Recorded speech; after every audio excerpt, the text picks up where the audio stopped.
Friends, Hindu पौराणिक कथाओं में कई ऐसे पात्र हैं जिनका जीवन महान रहा है और आज हम उन्हें उनकी महानता के कारण ही पढ़ते और जानते हैं। लेकिन उनका व्यक्तिगत जीवन दुखों से भरा रहा, क्योंकि उनके जन्म लेने के तुरंत बाद ही उनके माता पिता द्वारा उनका त्याग कर दिया गया। किसी भी बच्चे के लिए ये कष्टप्रद होता है कि उन्हें जन्म लेते ही छोड़ दिया गया हो, और इसका सबसे बड़ा उदाहरण कर्ण है। कर्ण से लोगों को आज भी सहानुभूति होती है, और वो इसलिए क्योंकि कर्ण एक महान व्यक्ति थे और उनकी महानता बार बार सिर्फ इसलिए कुचली गई, अपमानित हुई क्योंकि उनके कुल का पता नहीं था। ऐसे कई उदाहरण पौराणिक कथाओं में भरे हुए हैं। तो चलिए आज के अपने इस वीडियो में कुछ ऐसे किरदारों के बारे में आपको बतलाते हैं जिनके साथ भी कुछ ऐसा ही हुआ। उन्हें किसी कारणवश जन्म लेते ही त्याग दिया गया, लेकिन वो बाद में बहुत महान बने। इस लिस्ट में पहला नाम आता है शकुंतला का। फ्रेंड्स, महाभारत में वर्णित शकुंतला एक बहुत ही सुंदर स्त्री हैं, लेकिन शकुंतला के जन्म लेते ही उनके पिता विश्वामित्र और माता मेनका ने त्याग दिया था। मेनका एक अप्सरा थी और वो एक मनुष्य की संतान को स्वर्ग लोक नहीं ले जा सकती थी, इसलिए उसने शकुंतला को एक ऋषि के आश्रम के पास धरती पर ही छोड़ दिया। शकुंतला को बाद में ऋषि कंडव ने अपनाया और पाला, लेकिन बाद में शकुंतला का जीवन भी बहुत कष्टों भरा बीता था। अगला पात्र है जरासंध। दोस्तों, मगध देश का राजा जरासंध जो कि महाबली था और जिसके कारण भगवान श्री कृष्ण का नाम रणछोड़ पड़ा, उस जरासंध की मां ने भी उसे जन्म लेते ही फेंक दिया था, क्योंकि वो दो आधे आधे शरीर के साथ दो अलग अलग माताओं की कोख से पैदा हुआ था। उसके जन्म लेने के बाद ही उसकी माताएं डर गई थी और उन्होंने उसे त्याग दिया था, लेकिन बाद में एक मायावी राक्षसी ने उसके दोनों हिस्सों को जोड़ा और वो जरासंध बना।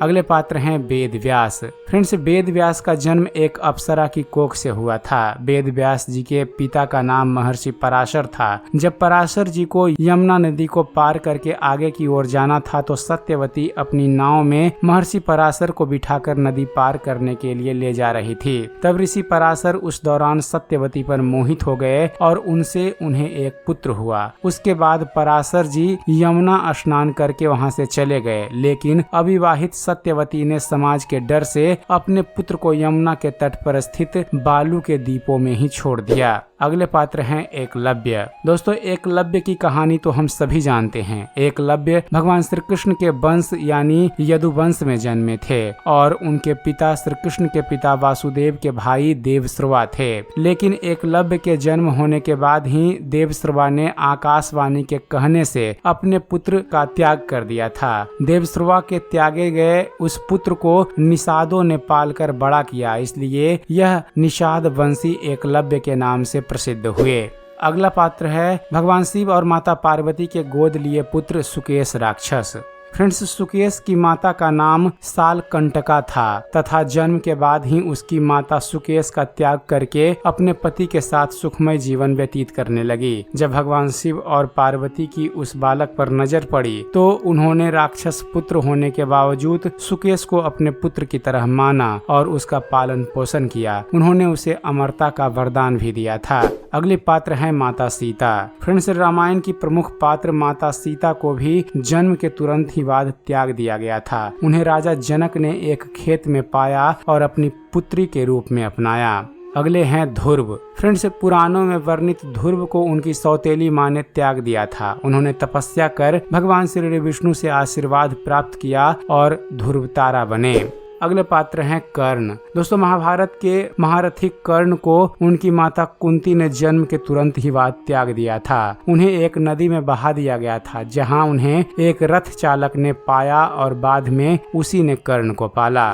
तो दोस्तों, यह थे हिंदू धर्म पुराणों में वर्णित कुछ ऐसे पात्र जिनके जन्म के तुरंत ही बाद उनके माता पिता ने उन्हें त्याग दिया था। उम्मीद करते हैं फ्रेंड्स आप सभी को हमारा ये वीडियो पसंद आया होगा। वीडियो पसंद आया हो तो वीडियो को लाइक और शेयर करना मत भूलिएगा, और ऐसे ही ज्ञानवर्धक वीडियो देखते रहने के लिए आप हमारे इस चैनल ज्ञान मंथन को सब्सक्राइब जरूर कीजिएगा। आप हमारे इस चैनल को सब्सक्राइब कीजिए और देखते रहिए, जानते रहिए। धन्यवाद। जय हिंद।